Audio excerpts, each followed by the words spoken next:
테슬라가 높은 상승을 할 것으로 예상됩니다. 오늘은 테슬라가 지금 어떤 위치에 있고 앞으로는 어떤 가능성이 있으며 우리 투자자는 어떻게 대응해야 할지 이런 질문들에 대해 깊이 있게 이야기해 보겠습니다. 바로 알아가 보시죠.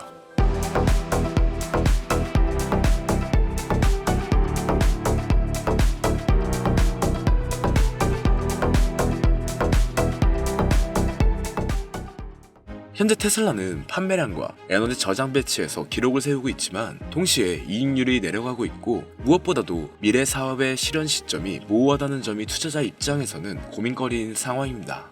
이번 3분기 매출도 전년 대비 12% 이상 올라갔고 차량 인도량도 전년 대비 7% 이상 상승했으며 또 자유현금 흐름도 증가한 상황인데요. 이런 수치는 수요가 살아있다는 신호로 해석될 수 있습니다. 하지만 여기서 수치 뒤에 숨어있는 디테일을 놓치면 안 된다는 거죠. 좋은 수치 뒤에는 역시 리스크가 숨어 있습니다. 매출은 늘었지만 영업이익률이 전년 대비 낮아졌다는 분석이 있어요. 원가 상승, 경쟁 심화, 보조금 만료 등 복합적으로 작용하고 있는 상황인데 지역별 차이도 한몫하고 있죠. 미국에서는 수요가 견조하지만 유럽이나 중국 일부 지역에서는 판매 선장 둔화 조짐이 보이고 있습니다. 이 말은 즉 많이 팔린다랑 돈이 많이 번다가 동일하진 않다는 뜻인데 여기서 테슬라가 강조하는 부분은 FSD, 로보택시, AI 칩 생산, 에너지 서비스 확대 등이 있겠죠. 만약 이들이 성공한다면 테슬라는 자동차 회사를 넘어서 모빌리 AI 기업으로 재평가될 여지가 있습니다. 하지만 현실은 아직 가능성 단계인데요. 상용화 시점이 언제일지, 수익이 언제 나올지, 그 과정에서 리스크가 얼마나 올지 불확실성은 높은 상황입니다. 다만 테슬라는 자율주행 칩을 직접 생산하겠다는 계획을 발표했고 이 미래 사업은 가능성의 문턱에 있다고 볼 수 있겠죠. 지금 시장에서는 의견이 크게 갈리고 있습니다. 어떤 전문가는 테슬라가 앞으로 몇 년 내에 큰 돈을 벌 것이라고 보여주고 아주 낙관적입니다. 반면 다른 전문가는 밸류에이션이 이미 높아서 리스크가 크다고 경고하고 있죠. 유튜브 같은 공간에서는 감정적, 극단적 의견이 잘 확산됩니다. 대박난다는 콘텐츠는 조회수가 매우 높고 곧 망한다는 콘텐츠도 반응을 얻죠. 우리 시청자분들이 이걸 조심해야 하는 이유는 여론에 휩쓸려 충동적으로 매도를 하면 큰 손해를 볼 수 있기 때문인데요. 자, 그리고 이렇게 영상을 시청하시는 많은 분들이 투자를 할 때 유튜브 검색, SNS, 그리고 지인들에게서 정보를 얻습니다. 하지만 그 정보가 정말 믿을 만한 정보일까요? 투자는 종목을 선택하고 타이밍을 잡아서 수익을 내는 확률 싸움입니다. 그리고 그 판단의 근거가 많아질수록 확률이 높아지고 리스크는 상대적으로 낮아지죠. 그래서 잠시 오늘 영상에서는 그 확률을 높이는 머리를 이식해드릴 예정인데 조금만 더 집중해주시면 앞으로 투자함에 있어 분명 좋은 결과를 얻으실 수 있을 겁니다. 먼저 이전 영상에서 리스크 관리가 필요한 때라고 공유를 해드렸었는데 마침 미국 주식과 가상화폐의 하락이 이어지고 있습니다. 미리 준비한 우리는 앞으로 더 좋은 기회를 잡을 수 있을 것 같네요. 그런데 여러분, 정말 유튜버, 인플루언서의 그럴듯한 말들을 믿으시나요? 그들은 사실 여러분들이 돈을 버는 것에는 관심이 없습니다. 물론 좋죠. 구독자와 팔로워가 늘어날 테니까요. 하지만 그들은 여러분의 인생을 책임져 줄 수는 없습니다. 저 또한 마찬가지고요. 그리고 정말 그들이 전문가일까요? 물론 자료 조사를 더 많이 할 테니 평균보단 나을 수 있습니다. 하지만 진짜 전문가는 방구석 컴퓨터 앞에 앉는 것이 아니라 바로 미국 월스트리트에 있죠. 그럼 이제부터 우리에게 정말 필요한 정보들만 쏙쏙 빼와서 객관적인 시각에서 공유드려 볼게요. 오늘 이 영상을 통해 여러분은 월스트리트의 전문가들이 실제로 사용하는 데이터 분석 방법을 배우게 될 겁니다. 지금부터 말씀드릴 4가지 데이터만 추출할 수 있다면 여러분도 월스트리트 전문가들과 같은 시각으로 시장을 바라볼 수가 있어요. 첫 번째 핵심 데이터는 내부자 매수 동향입니다. 이런 질문을 해보면 좋습니다. 최근 CEO나 CFO와 같은 임원들이 자기 회사 주식을 사고 있는가? 내부자가 자기 돈으로 사는 건 미래 실적 자신감의 신호인데요. 특히 대량 반복 매수는 강력한 긍정 신호죠. 회사의 미래를 가장 잘 아는 사람들이 자기 돈을 거는 거잖아요. 워렌 버핏이 말했습니다. 내부자들이 사는 이유는 한 가지뿐이다. 바로 돈을 벌기 위해서다. 두 번째 핵심 데이터는 애널리스트 목표가 상향 종목을 찾는 겁니다. 최근 월가에서 목표 주가를 올린 종목은 무엇인가? 전문가들이 회사 가치를 더 높게 본다는 뜻인데요. 이건 단기 모멘텀이나 심리를 동시에 자극하는 엄청난 요소예요. 골드만삭스나 모건 스탠리 애널리스트들이 목표가를 바꾸는 건 그냥 기분으로 하는 게 아니거든요. 세 번째 핵심 데이터는 ETF 거래량과 자금 유입의 순위입니다. 이번 주 어떤 섹터 ETF에 돈이 가장 많이 들어왔나를 보는 건데 섹터별 돈의 흐름을 보면 시장 주도 업종이 바로 보입니다. 돈이 몰리는 곳이 시장이 믿는 방향이에요. 개별 주식은 속일 수 있어도 수십억 달러가 움직이는 ETF의 흐름은 속일 수가 없거든요. 그리고 네 번째는 유동성입니다. 미국의 유동성, 즉 M2 통화량이나 영래포 잔액은 어떻게 변화하고 있는가, 이걸 보는 겁니다. 유동성이 늘면 위험 자산에 돈이 잘 들어오고 줄어들면 투자 위축이 옵니다. 시장 전체를 움직이는 연료 같은 개념이 되는 거예요. 내부자가 자기 주식을 사고 전문가가 목표가를 올리고 돈이 한 섹터에 몰리고 시장 유동성까지 늘어나고 있다. 이건 그냥 돈이 몰리는 자리입니다. 단순히 감으로 투자하는 것과는 차원이 다른 거죠. 우린 이렇게 객관적인 근거와 정확한 데이터를 바탕으로 의사결정을 할 수가 있습니다. 누가 좋다고 해서 그냥 막 투자하는 것과는 다른 결과가 나오는 것은 당연한 사실이 아닐까요? 생각보다 너무 많은 것들을 알아봐야 해서 아마 하나하나 찾아보시는 분들은 극히 드물 겁니다. 그렇기 때문에 이런 방법들을 아주 쉽게 찾을 수 있는 방법을 바로 공유해 드릴게요. 자, 그럼 이제 AI로 실제로 아주 쉽고 빠르게 분석해 볼 건데, 첫 번째 전략부터 시작하겠습니다. 내부자 매수 동향을 분석하는 건데 조금만 상상을 해보세요. 여러분이 어떤 회사의 CEO라면 회사의 미래를 가장 잘 아는 사람이겠죠. 그런데 그 CEO가 자기 돈으로 자기 회사 주식을 대량으로 사고 있다면 이건 그냥 시도가 아니라 강력한 확신의 표현이에요. 미국에서는 SEC 규정에 따라 모든 내부자 거래가 공개됩니다. 하지만 이 데이터가 워낙 방대해서 일반인이 분석하기엔 어렵고 또 많이 귀찮죠. 하지만 이제는 AI가 이 모든 걸 실시간으로 분석을 해줍니다. 2022년 말 메타의 마크 저커버그가 2년 만에 처음으로 자사주를 매수했을 때를 기억하시나요? 그 이후 메타는 큰 폭으로 상승했습니다. 우연일까요? 절대 아닙니다. 내부자들은 분기 실적 발표 전 일정 기간 동안 매매가 금지됩니다. 하지만 그 금지 기간이 끝나자마자 매수한다면 이건 다음 분기 실적에 대한 강한 자신감을 의미하는 거죠.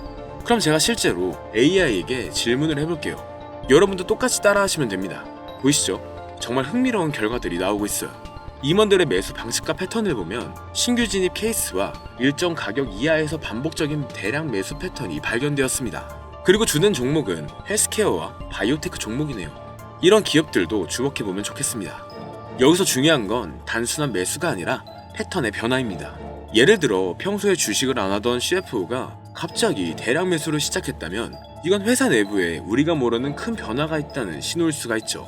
헬스케어와 바이오 섹터에서 공격적인 대량 매수가 발생하고 있고 테크와 IT 종목도 대량 반복 매수가 되고 있는데요. 그리고 금융, 리츠, 부동산도 앞으로의 금리 인하 기대감 때문에 신규 매수가 늘어나고 있음을 볼 수 있습니다. 이건 놓치면 아쉬운 좋은 신호로 보여지는데, 하지만 내부자 거래 분석에도 한계가 있어요. 내부자들도 때로는 잘못 판단할 수 있고 매수 이유가 투자 목적이 아닐 수도 있겠죠. 그래서 다른 지표들과 함께 종합적으로 판단하는 것이 좋습니다. 그럼 바로 다음 지표를 살펴볼게요. 우리의 두 번째 무기는 애널리스트들의 목표가 변화를 추적하는 거예요. 월스트리트의 애널리스트들은 여러분이 생각하는 것보다 훨씬 신중합니다. 그들이 목표가를 바꾸는 건 그냥 기분에 따라 하는 게 아니거든요.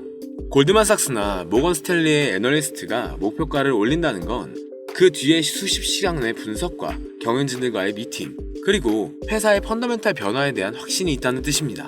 특히 우리가 주목해야 할 것은 연속적인 상황입니다. 한 애널리스트가 목표가를 올리면 다른 애널리스트들도 따라서 올리는 경우가 많아요. 그럼 이때가 바로 기회가 되죠. 2023년 초 엔비디아를 기억해보세요. AI 붐이 일어나기 전에 이미 애널리스트들은 목표가를 연쇄적으로 올리고 있었습니다. 그 신호를 읽은 투자자들은 큰 수익을 얻었었죠. 그럼 또 다음 질문으로 넘어가 보겠습니다. 여기에서도 정말 흥미로운 결과들이 보이네요. 엔비디아에 대해 여러 애널리스트들의 목표가를 올렸습니다.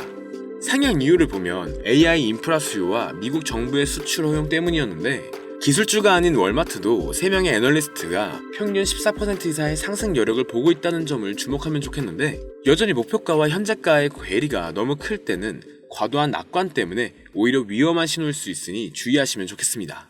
기술주에서는 AI 관련 기업들의 목표가 상향이 두드러져요. 소비 리테일 같은 경우는 공급망, 관세 이슈 극복이 있고, 금융주는 성장 지속성으로 높은 평가를 받고 있습니다.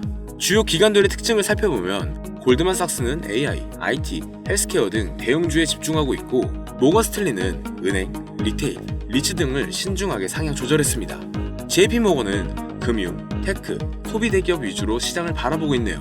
그리고 이 내용을 파악할 때 목표가 하향 조정도 놓치면 안 되는 중요한 신호예요. 성장성이 둔화되는 경우나 지정학적 리스크가 있는 종목들은 목표가 하향 압력을 받고 있습니다. 이 내용을 바탕으로 3명 이상이 동시에 목표가를 올린 종목을 주목하고 상승 여력이 15% 이상인 종목을 선별, 해당 섹터의 펀더멘탈 계산 여부를 확인한 다음 목표가를 올린 애널리스트들의 과거 정확도를 체크해보면 좋습니다. 다른 지표들과의 일치성까지 확인하면 애널리스트 목표가를 활용한 투자 전략을 수립할 수가 있죠. 또 세 번째 비밀은 ETF 자금 흐름을 읽는 거예요. ETF는 돈이 어디로 흐르는지 보여주는 가장 정확한 지표입니다. 앞서 말씀드렸던 개별 주식은 속일 수 있어도 수십억 달러가 움직이는 ETF의 흐름은 속일 수가 없어요. 기관 투자자들이 어떤 섹터에 베팅하고 있는지, 또 어떤 테마가 뜨고 있는지, 심지어 지정학적 리스크에 어떻게 대응하고 있는지까지도 모든 게 ETF 흐름에 나타납니다. ETF 자금 흐름의 가장 중요한 특징은 선행성이에요.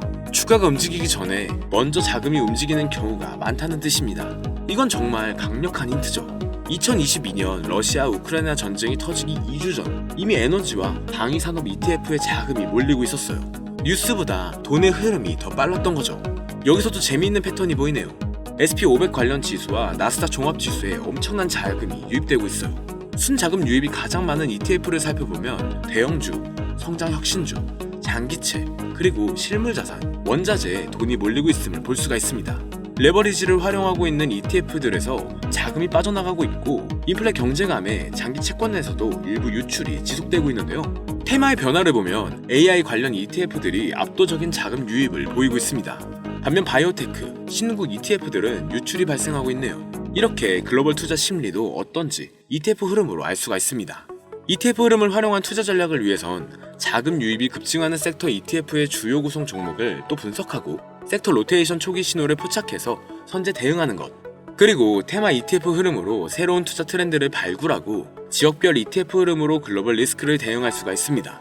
또 거래 급증은 ETF로 단기 변동성을 활용할 수도 있겠네요. 다만 ETF 흐름을 분석할 때는 단기 흐름에 너무 의존하지 말고 최소 2주에서 3주의 트렌드를 파악해보는 것이 좋습니다. 분배금 지급일이나 릴밸런싱 등 날짜들의 기술적인 요인도 고려해봐야 돼요. 또 ETF 규모가 너무 작으면 소수의 거래로도 흐름이 왜곡될 수가 있어요. 이제 마지막 무기는 유동성입니다. 유동성이란 간단히 말해서 시장에 돌아다니는 돈의 양이에요. 유동성이 주가보다 먼저 변합니다. 2020년 코로나 때 연준이 무제한 양적 완화를 발표하자마자 2년간의 상승 랠리가 시작됐죠. 반대로 2022년에는 테이퍼링 암시만으로도 성장주들이 무너지기 시작했고요. 이런 변화를 파악하기 위해서 또 질문을 넣어보겠습니다. 정말 중요한 데이터들이 나오고 있어요. M2 통화량은 전년 동기 대비 4.5% 증가, 현 수준은 역사적 고점보다도 소폭 상회하는 수준입니다. 영래포 잔액을 보면 더 흥미로운 패턴이 보여요. 영래포는 시장에 있어 잉여 자금을 연준에서 흡수하기 위해 사용하는 단기 금융수단입니다. 이렇게 영래포 잔액이 크게 줄면 일반적으로 위험자산 선호가 증가해서 주식시장의 상승 요인으로 해석됩니다. 지금 상황을 보면 1조 8천억 달러 이상에서 6천억 달러대까지 빠르게 감소한 것을 볼 수가 있네요. 이건 주식시장의 긍정적인 신호가 되는 것이죠. 그리고 달러 인덱스가 강세를 보이고 있습니다. 달러의 강세는 수출 기업들에게는 부정적이지만 매수 기업들에게는 상대적으로 유리합니다. 현재 상황을 종합해보면 유동성 환경은 좋지만 신중한 낙관 구간으로 전환되고 있는데요. 대형 성장주, 테크주, 방위주 위주의 강세가 지속되고 있고 중소형 가치주와 신흥국들은 선별해서 접근해야겠습니다. 하지만 신용 리스크와 단기 충격을 대비해서 위험 관리와 포트폴리오 분산이 필요하겠네요.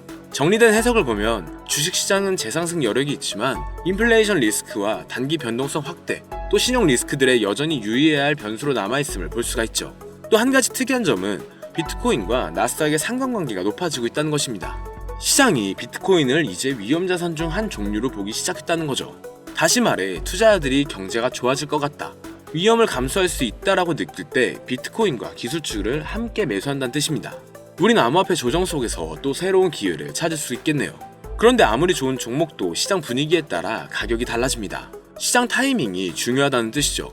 시장 타이밍은 세 가지 지표로 보다 쉽게 파악할 수 있습니다. 먼저 빅스 지수는 시장이 얼마나 불안해하는지를 보여주는 지표입니다. 30 이상이면 극도로 불안한 상태로 매수 기회가 될 수도 있고 15에서 25 사이는 정상 범위, 12 이하는 조정을 대비할 필요가 있다는 뜻이 되죠. 현재 지수는 15.57로 정상 범위 내에 있네요. 다음은 상승 하락의 종목 비율입니다. 오늘 오른 종목이 더 많은지 내린 종목이 더 많은지를 보는 건데 상승 종목이 더 많다면 시장에 힘이 있다는 뜻이고 하락 종목이 더 많다면 시장이 약하거나 조정 신호로 볼 수 있죠. 지금은 이렇게 조정 신호를 보이고 있음을 볼 수가 있습니다. 그리고 마지막으로 52주 신고가, 신저가 종목 수입니다. 핀비지에 들어가 보시면 오늘 52주 신고가 종목의 수와 52주 신저가 종목의 수를 볼 수가 있는데요. 시장에서 진짜 강한 종목이 많은지 약한 종목이 많은지를 알 수 있습니다. 신고가 종목이 많다면 강세 신호, 신저가 종목이 많다면 약세 신호를 보여주죠. 그리고 그룹에 들어가 보면 하루, 일주일, 한 달, 세 달 이런 식으로 기간별로 어떤 섹터가 가장 강했는지를 확인할 수가 있어요. 그런데 이렇게 확인하는 것도 귀찮다면 그냥 AI에게 물어보면 됩니다. 정리해볼게요. 빅수지수는 시장의 공포와 안정을 확인하고 상승 하락 종목 비율은 시장의 힘을 확인하는 겁니다. 그리고 52주 신고가, 신저가 종목의 수는 진짜 강한 종목과 약한 종목을 확인할 수 있죠. 이 세 가지만 봐도 시장 전체 분위기를 한 번에 알 수가 있습니다. 여기에 내부자 매수, 애널리스트들의 목표가, ETF의 자금, 유동성 같은 데이터까지 결합하면 월스트리트 전문가 수준의 시각으로 시장을 바라볼 수가 있죠. 이제 이 5가지 전략을 어떻게 조합해서 사용하는지 말씀드릴게요. 가장 강력한 신호는 5가지가 모두 같은 방향을 가릴 때예요. 예를 들어 마이크로소프트를 보면 CFO가 대량 매수를 진행하고 있고 애널리스트의 목표가도 여러 기관에서 상향하고 있습니다. 기술주 ETF로 자금도 유입되고 있죠. 그리고 유동성 환경도 아주 긍정적인데요. 시장 분위기는 빅수지수는 안정되고 있고 상승 종목이 우세하며 신고가 종목도 증가하고 있는 추세입니다. 바로 이런 경우가 확신을 가지고 투자할 수 있는 상황이 되는 거예요. 반대로 5가지 지표가 모두 부정적인 상황은 피하는 것이 좋습니다. 오늘 말씀드린 5가지 핵심 전략을 제대로 활용한다면 다른 투자자분들보다 훨씬 유리한 위치에 설 수 있을 거예요. 영상을 보며 따라해보셔도 되고 이게 너무 어렵다면 아주 쉽게 이런 방법들을 찾아낼 수 있는 핵심 키워드를 알려드릴게요. 이 키워드는 바로 GPT에게 입력만 하면 앞서 말씀드렸던 정보들을 한눈에 볼 수 있게 됩니다. 정말 투자로 높은 성공을 하고 싶은 분들은 현재 화면에 보이는 010-3964-8741 010-3964-8741 번호로 키워드라고 보내주시면 저희 채널 구독자에 한해서 월스트리트 전문가들의 분석 방법을 공유해드릴 거예요. 이제 여러분들도 월스트리트 애널리스트 못지 않은 투자자로 분명 성장하실 수 있을 겁니다. 그리고 투자에 앞서 돈을 벌고 싶다면 감정에 휘둘리지 말고 데이터에 기반해서 투자 결정을 내리세요. 하지만 꼭 기억해 주시길 바랍니다. 어떤 방법도 100% 완벽하지는 않죠. 항상 리스크 관리를 철저히 하시고 분산 투자의 포트폴리오 구성 원칙을 지키시면 좋겠습니다. 그리고 결국 중요한 건 투자의 타이밍이죠. 타이밍은 기술적 분석을 통해 더 명확하게 잡을 수 있습니다. 어떻게 설명드리면 좋을까 찾아보다가 광고는 아니고 무료 이벤트를 진행하고 있는데요. 앞서 말씀드린 010-3964-8741 이 번호로 태블릿이라고 보내주시면 태블릿 또는 워치를 드리고 있는데 기술적 분석에 대해 궁금하신 분들은 차트 분석 무료 교육 이벤트와 월스트리트 전문가들의 비밀 정보 분석 방법까지 공유해드리니 많은 참여 부탁드립니다.